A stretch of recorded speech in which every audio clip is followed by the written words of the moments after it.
Hey mga mare! For today's video, samahan nyo kami sa ganap ngayong araw.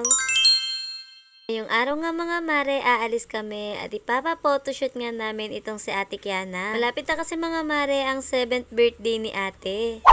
Fast forward, nandito na nga kami sa Postura Litrato mga mare at dito nga ako nagpabook ng photoshoot ni Ate Kiana. Nakita ko kasi mga mare na napakadami nagpapa-photoshoot dito, para ba naman kasi ang mura lang. Dito nga sa Cabanatuan mga mare, sila na yata yung pinakamura. Itatag ko mga mare yung page nila at tignan nyo na nga lang yung mga promo nila dyan. Ang kagandahan lang dito mga mare, mura na at maganda pa nga yung studio nila. Bukod pa nga dun mga mare, ang babait din ng staff nila. Inayos nga lang yung studio na pagpipictorialan ni ate, kaya naman eto, nung maayos na, tinawag na kami ni kuya. Sobrang nakakatuwa nga lang mga mare, nagagawa nga namin yung mga ganitong bagay sa mga anak namin. Sino ba kasing magulang ang hindi gugustuhin na mapaghanda yung anak, lalo nga espesyal ito, 7th birthday niya. Healing my inner child mga mare, pangarap ko ito dati, pero napaghanda naman ako ni papa nung 18th birthday ko. Pero mga mare, ewan ko ba, simula kasi nung nagkaanak ako, every month pinaghahanda ko talaga sila. Nung nag-isang taon ng mga anak ko mga mare, naghanda rin kami ni daddy noon. Si Kuya Kian din mga mare, pinaghanda ko yan nung nag 7th birthday siya, kaso sa bahay lang. Ngayon nga, syempre, nag-iisang babae itong si Ate Kiana, hindi naman pwedeng palagpasin yan.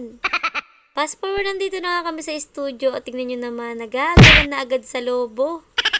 Ito nga sa loob ng studio mga mare, iiwan kami ni Kuya dyan at may 15 minutes lang kami para nga mag picture. Kami na nga ang bahala mga mare sa buhay namin dyan.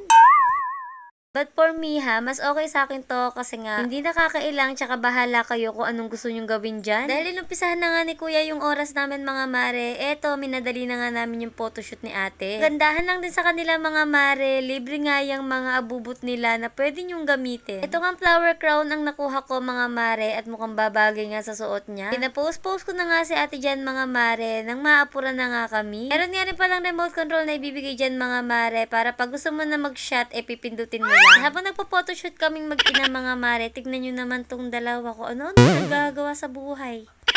Sa totoo lang mga mare, ang hirap din, nakasama silang tatlo, dahil tignan mo naman, napakalilikot. Okay nga lang din, nang malibot-libot naman sila. Next naman mga mare, itong crown at sash naman na may birthday queen. May mga pre nga rin pala sila ditong ganyan mga mare, tsaka yung balon na yan, pre lang din nila, o diba? Sisi pa nga ako kasi nakabili din kasi ako ng ganyang kalaking lobo at sash at crown. Hindi ko naman kasi alam mga mare na meron pala silang mga pa-pre ditong ganun. Anyway mga mare, nang matapos na nga kami sa photoshoot ni ate, nag-aya nga ako magsimba. Sigurado nga ako mga mare na sa birthday ni ate, wala na kaming time dumaan ng simbahan, kaya naman eto, minabuti ko na ngayon na kami dumaan. Nagpray nga lang ako dyan, nagpray ko din si ate na mag-thank you kay Lord at sana wag siya bigyan ng sakit. Kita pa nga nila si father at magmamano nga daw sila at ayang bumalik pa para nga pagmanuhin yung mga bata. Nang matapos nga kami magsimba, nag-aya nga sila ate dito sa plaza at gusto nga daw nila maglaro. Kaso nga lang hindi kami nagtagal dito dahil umulan, kaya naman eto, uwi na kami. Dapat nga makinginain din kami sa Freedom mga mare, kaso dahil maulan nga, bumili na nga lang ako ng pizza at sa bahay na nga lang ako kami kumain. Fast forward mga mare, nakauwi na nga kami at ayan, nilantakan na nga yung pizza at sigurado ko mga napagod yan. At eto nga, lalakas pa ng loob na maglagay ng hot sauce. At yun lang muna for today's videos. Bye!